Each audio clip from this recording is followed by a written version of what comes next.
In an interview to French Web, the French Open tournament director Guy Forget commented on the next-gen ATP finals and how technology has influenced tennis.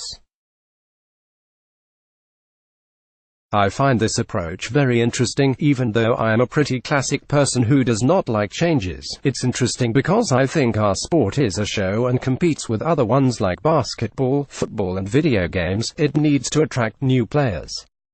The best players like Federer were opposed to the Hawkeye. And now everyone, including Roger, recognize that's a success.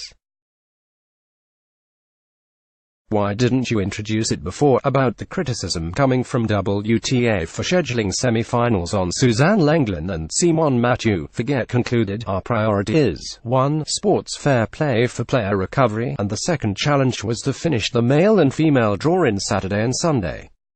The decision was difficult indeed. Many people who commented on these decisions didn't have all the parameters in their hand. It's indeed a tricky decision. I understand the frustration of WTA members who had the impression that we had decreased the value of these semi-finals. We think that the court Suzanne Lenglen and Simon Mathieu, that have been praised, were not a downgrading, but how the semi-finals took place and the women's finals yesterday proved we weren't wrong. Of course, if the weather had been milder, we wouldn't have made differently, but according to the emergency, the weather conditions that were quite unstable, we thought that this was the best decision, the best possible solution.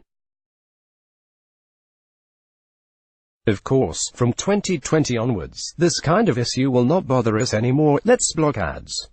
Why?